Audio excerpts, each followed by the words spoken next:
So so yeah, what's it like to sit over there in the office of the CEO of United Way, Dad? What do you think?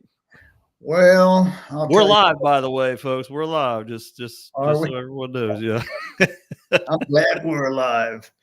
that's right. Every day above ground's a good one, right? You're about Yeah, ready to turn it's the 80. alternative, that's for sure. Yeah, Well, maybe, it yeah. depends where you're headed, right? Well, that's true. That's true.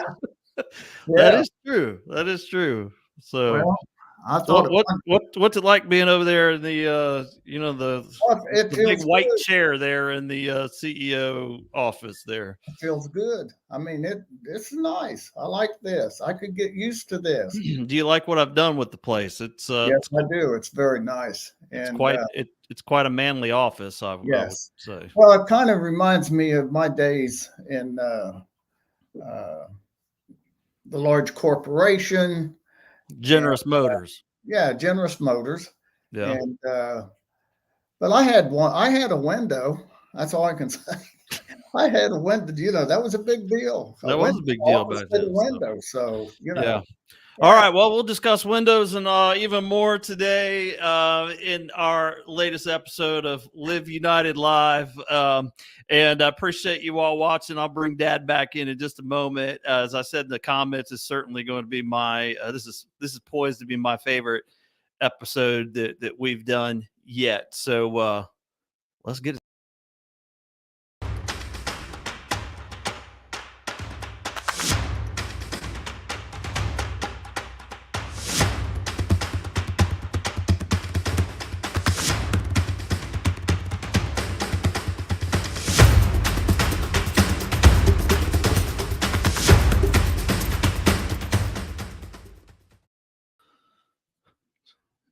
Dad, how about that intro? It looks good to me. Yeah, we are definitely taking things to a new level around here. Um, Madison Spires, thank you very much for that. Um, Dad, you know Madison, Tamika's daughter. Oh yeah, Yeah, she did that. It's absolutely. fantastic. I absolutely love it. So You got I to got some things I got to do to work out how seamlessly I get that to come in and out. But other than that, we'll get there. But great new intro. Thank you. And really, honestly, thank you to all the sponsors that are listed on there, all those folks that give so generously to our United Way that helps us do the good work that we do here. If you're watching live, there's 4 people watching live. Say hello. You can just type right into the comment section under this broadcast. And when you do, I can always bring up your comments on the screen and share those with the audience. So feel free to do that, even if it's just saying hello. So, oh, there's our first comment. There you go. You see the comment, Dad? Yeah, See who it is? yeah. Pat Paul. That's right. Well, I'm Pat Paul. That's for sure. There's your baby girl right Yeah, there. and that's Saying a hello. reward. To be a Pat Paul is a reward. Yeah, Yes, yes, it absolutely. is. Well, Absolutely. I'll tell you something else was very rewarding. Dad is being your son, and you think about this the 23rd of this month. So what? Just a couple of weeks from now, just more than 2 weeks. On the 23rd of this month, I will start year number 27 of working in helping professions, right? Working in nonprofits and whatnot. Right. It's been a good long time. I mean, at this point, 27 years, that's a full career. I think I've got a good 20 left in me for sure. I hope Um, so. yeah, absolutely. I'd like to make it to 50 of being helpful, as helpful as I possibly can. And I guess when you get to those moments like this, where you start to look back at your career, and then that causes you to look back at life and whatnot. It's like where for me is that desire to be helpful, like where does that come from? um and I think that's learned behavior. Now some of that's dispositional as well, but I do think that's a lot of that's learned behavior. Well, I look back when you were young, and I remember that there was, if I'm correct, and that's been a few years ago. But number one, I'm very proud to have a son. that's, there's no words. There is no words to explain my love for you. And I mean, it's not, there's no words. And I have to say, and that before you were born, and I remember my dad, they called Big Bear. And who I think I'm bigger than now. yeah. And he was riding in the car.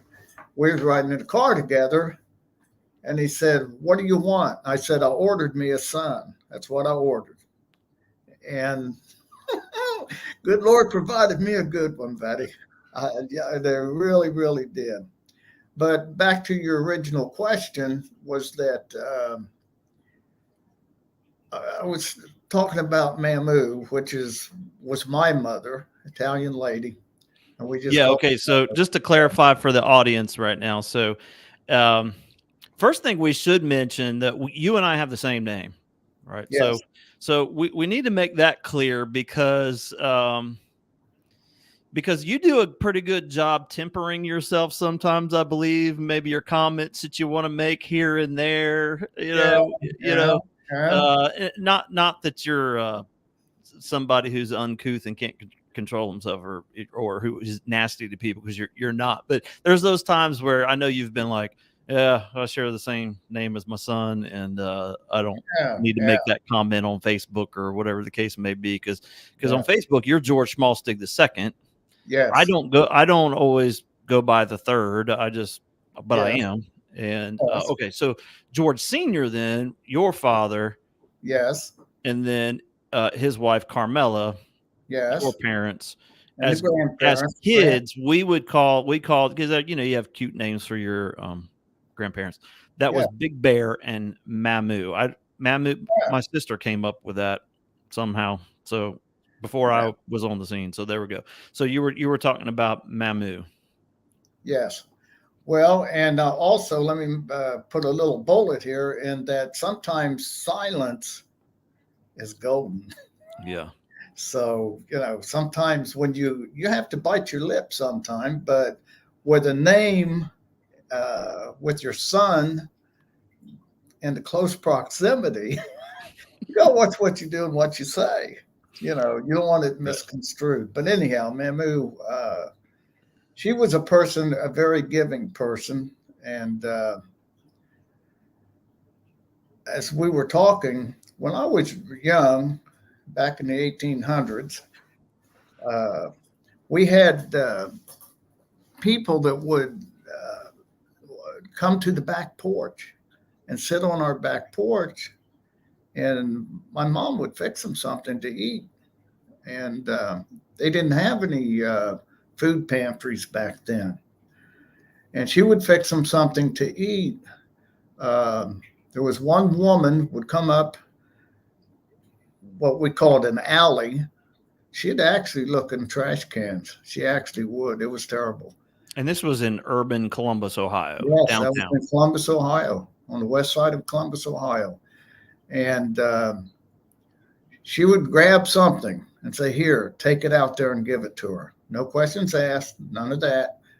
Give it to her." Everybody deserves to eat or whatever they need, So I learned it from her, packing up clothes when we outgrew them, and she would send them over to Italy because they didn't have what we had here. And she was first generation immigrant. She was the oldest of 10, and she came over on a boat, right? I mean, she was not born here, or she was. No, she was born here, but her parents came over. Okay.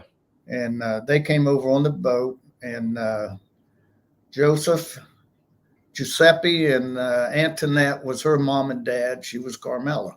Mm-hmm. And she was the oldest of all of them. But she also looked over and helped with all of them. There was 10 children. One passed away, but she was the oldest, so she was responsible too to help with the family. And when she worked, she brought money into the family to help also. So she had always been very generous. And that rolled over into our lifestyle. It became a lifestyle, and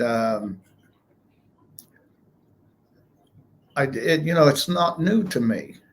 Yeah, what's interesting to me about that instance there about the woman that would come up behind the house Yeah, is it's not that she could have just said, "Hey, son, watch the stove for a second. I'm going to go take that outside." And she may have done that yeah, before, but in the example that you give, she gave it to you as a child, and then you took that outside and gave it to that person, which is what I don't know how much forethought went into that, but what a great way to train up a child in the way they should go, right? right. Well, and at the time, I didn't. It was a natural thing. It was just natural to do that, and I didn't think any differently.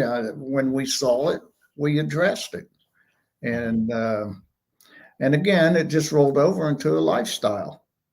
So, by the time, I am in elementary school and, some of my earliest memories, even around Christmas time, was that as Christmas was approaching, as kids, we were always responsible because you all made us responsible to do this, to go through our toys, and we had to give stuff away.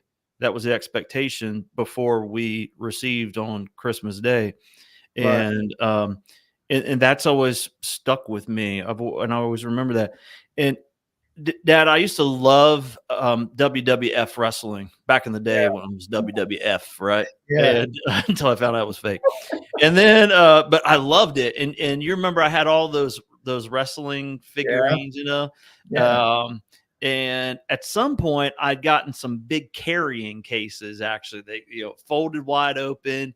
It had like two tiers in it, shelves, whatever, and you'd put all your wrestlers in there. That way, when you went over to your buddy's house, where I could come in with like two big things full of them, that sort of thing. And those were like my prized possessions. And I will never forget the Christmas that I just felt so strongly that what I needed to do was just give away what was most important to me, which was those wrestlers. And I gave them all away. Yeah. Yeah. And but that's not like some great thing I did as a child. You all taught us to do that, to give, and even to give like sacrificially, even if it kind of hurts a little bit. And I'm really grateful for that at this point, for Well, sure. I look at that.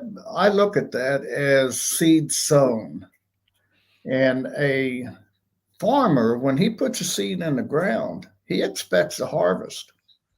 Okay. If it doesn't come up, like your mom, she likes gardening and better than I do. But if she plants something, she expects it to come up. She's surprised if it doesn't. Okay. Mhm. And my theory is that if you want to harvest, you got to plant a seed. Okay.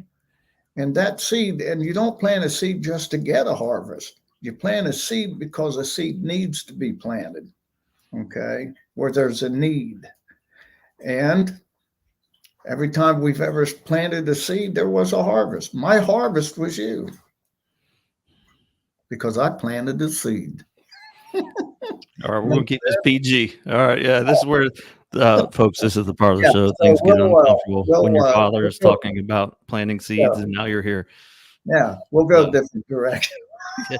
Well, listen, and one of the things that I wanted to say before too, when you were talking about how you ordered a son and whatnot, is and I've told you this, is that I think the greatest gift that you've ever given me as a father is that I'm not going to be sitting on a never have, never will be sitting on a Chase lounge with a therapist one day saying, my father never told me he loved me, and I'm not sure whether he does or not. Because there's a lot of men in particular, I think, that are in that situation or have been in that situation. And man, you've made no bones about the fact that I've always felt like the apple of my father's eye, and that's an incredible blessing for anyone. I know it is for me. That's for sure. So Well,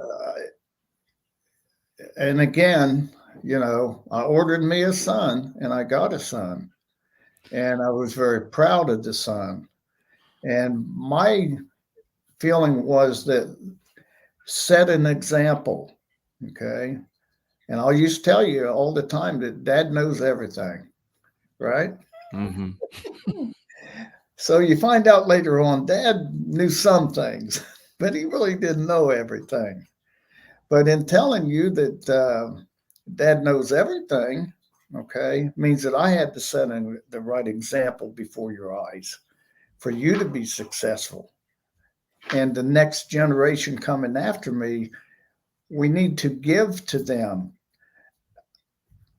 I don't want to get into politics, but I want to see new people come in. I want to see fresh come in and with fresh ideas and not the same old, same old, same old, same old, or just get used to doing it, and that's what we live with. I don't like that. Mm-hmm.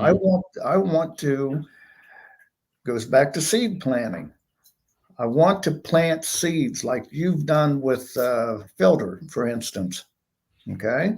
Mm-hmm. Every one of those lives you've touched. And there were people in my life, teachers, a sixth grade teacher, who got me books on how airplanes fly because I couldn't figure out how in the world do they stay up there. And I became a pilot. And he also got me interested in music. And I ended up playing the trombone. He planted seeds in my life, and that helped me to mature into the person I am today. Mm-hmm. And I look back, I can tell you his name, and you never forget that. And those kids will never forget you. They never will. Okay? Any effort that you make helping somebody else, they won't forget. They don't have to know your name. Okay? They may forget it, but they won't forget what you have put into their life, or the effort that you've put in. And we can always look around and see somebody needs some help. Okay? And people come to United Way and they want help. And United Way does a wonderful, wonderful service, always has, to helping people. And people don't forget that. Mm-hmm.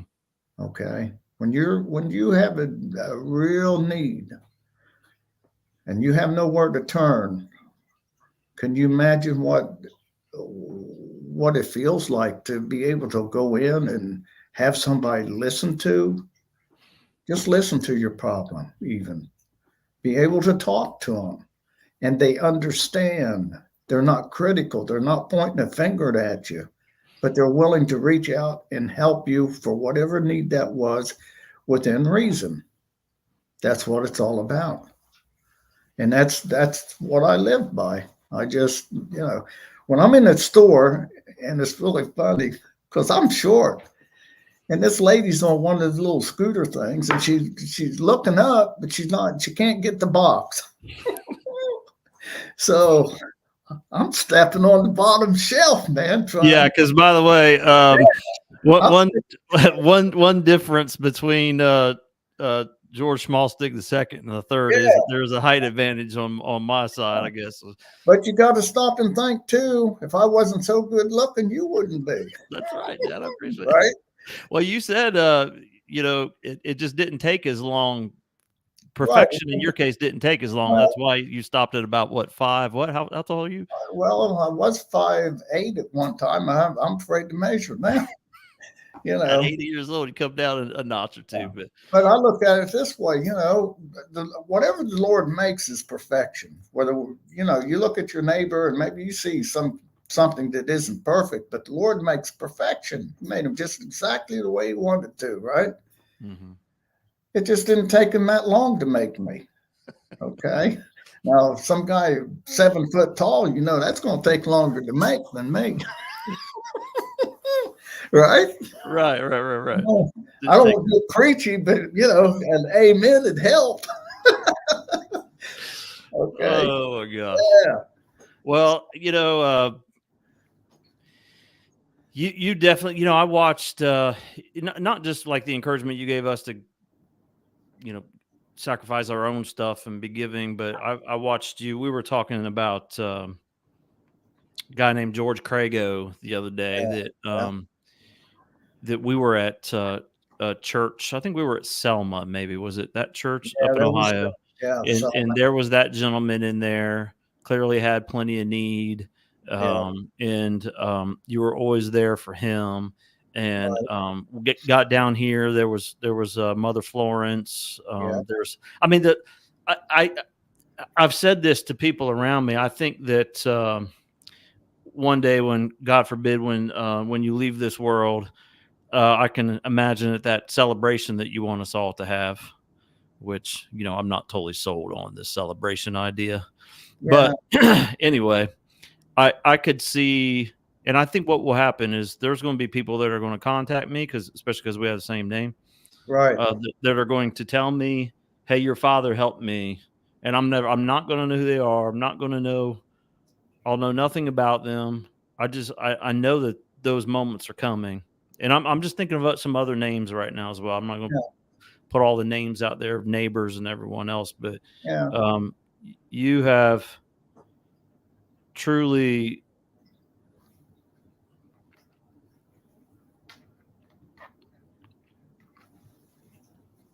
I wasn't going to do this.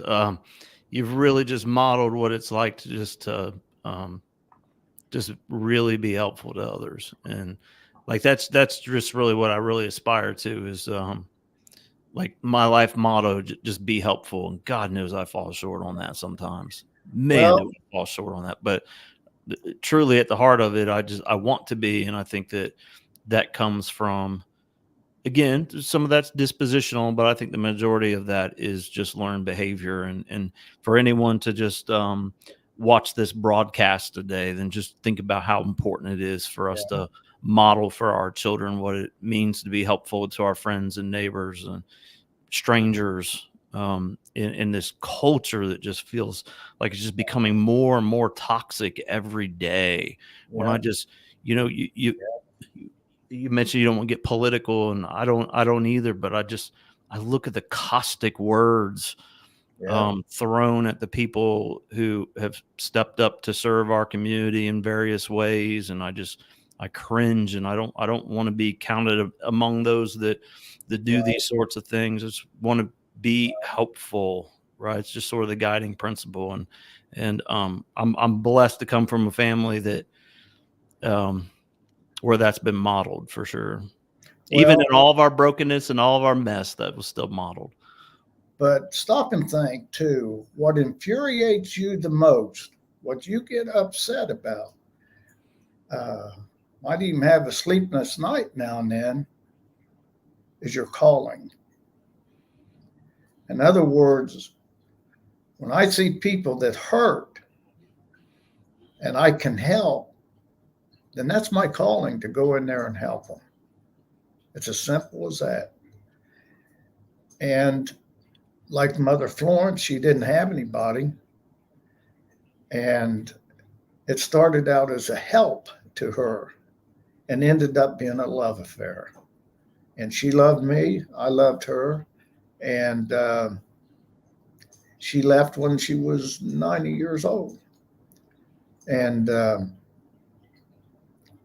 but she had somebody at the end of her life because she didn't have anybody. But she had mom and I and other friends. Okay. But to her, I think I was like a son. Now, because of that, and I did, I at the time I didn't do it for that any reason other than I wanted her to have all her needs met. Okay. But I also want your mama to have all her needs met. So I've been able to set things up now, okay, as a blessing, seed sown, that all her needs, she should be taken care of after I'm gone. You know what I mean? Mhm. And I know that you would be the one to step up and make sure, looking over her shoulder, just make sure everything's all right. And that gives me solace. That gives me peace. And I can be happy and act crazy and not be sitting around boo-hooing or wondering or nervous about anything. You see what I'm saying? Yeah. Just again, it's a lifestyle. It just is. And like I wrote on the board, the secret of your calling is hidden in your daily routine. Your calling and the secret to your calling is what you see, what you do, like the staff does here. It's in their daily routine. That's their calling. A wonderful staff, I might add. Just absolutely, you're so fortunate to have such a great staff. But along with that is that if you didn't feel in your heart of hearts, you would not be motivated to have helped those kids, do a reading class, whatever you do, okay? That's who you are. It becomes who you are. It's a part of you. And in your life, I can watch and see that there's only one job. I told you, well, maybe two, maybe at Kroger. But at Kroger's, you gave that little girl a hug, if you remember, and then you just made her day. And you might, she was most fortunate, and you gave her a hug, and that made her, and she'll never forget that. Okay, as long as her memory will let her, she'll remember that. Mm-hmm. That's life changing. And I see how people react to other people, or they look down on people. That could be you. That could be on any of us. Okay, Man, isn't that the truth? that could That's just one of the lessons of all these years of working in yeah, the criminal justice system. Even right. is just that the at some point you just come to the realization that it could have easily been me on the other side of those bars, Yeah, it could have been, on the other sure. side of the gate. It could have Right. been. But you know what? Who you are is that when you worked in that area, okay, of corrections, what did you do? You turned around and put a program together to keep them out from going into corrections Mhm. facilities, right? Yeah. There you go. Yeah. So All it's right. a Well, part of you. I love your obviously your pride in your son. I don't. Yeah. It's starting to get a little uncomfortable with hearing all the praise live on Facebook of myself. But No, but it's I'm for just you. saying, I I'm just appreciate saying, it. I know, but I'm just saying that, I'm proud of you. I'm glad you do what you do, and when you get to be older, that's an older. Dad, you are a seasoned citizen at this point. That's for sure. Doing Oh, quite yeah, well, by the way. You're less than a month from 80th birthday. I'll be 80 in just a few weeks, really. Hmm.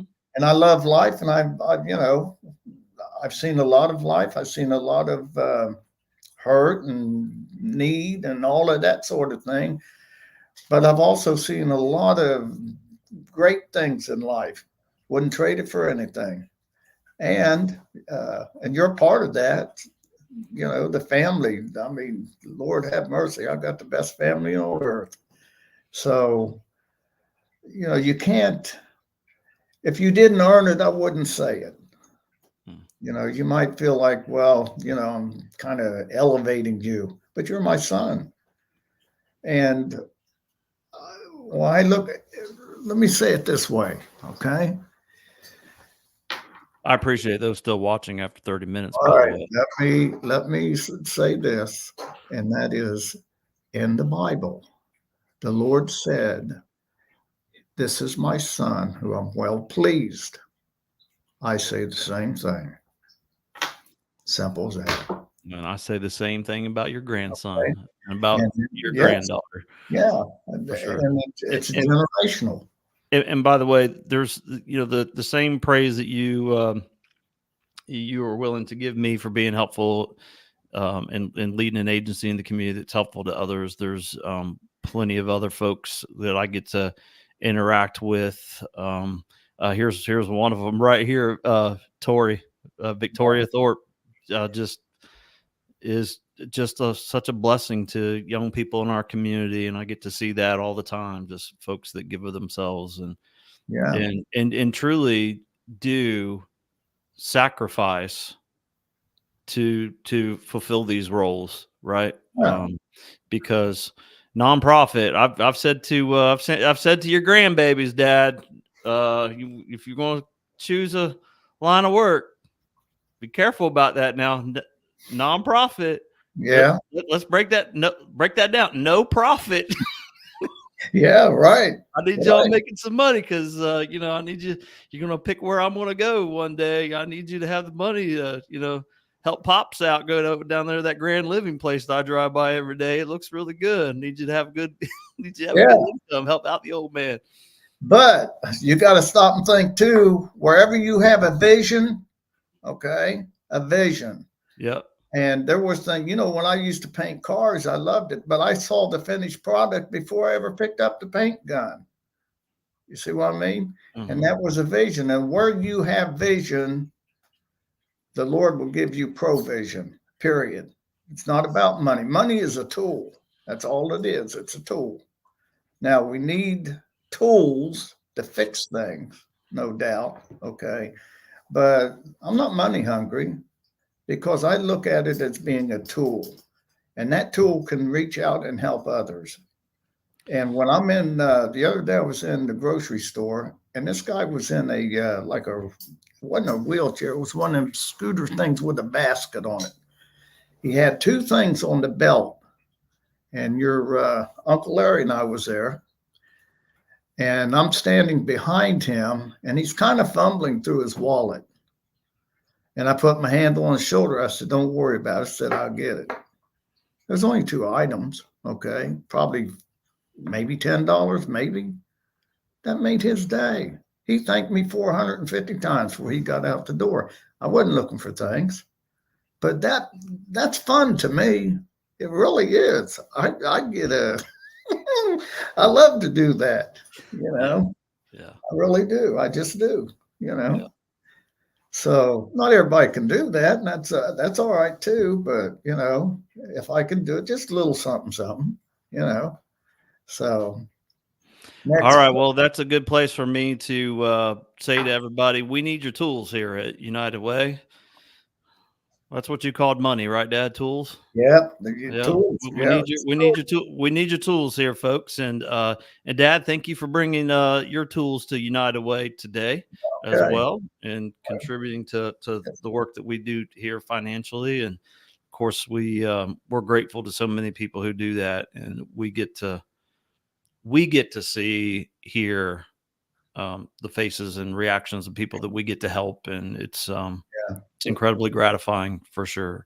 Yeah, it is. So it's a great thing. So we just encourage everyone to give it. You know what? And thank you if you're still watching, Dad. This is one of our longest broadcasts we've had. We're at 34 minutes, so we're gonna wrap this up. But Okay. certainly one of my favorite broadcasts to date for sure.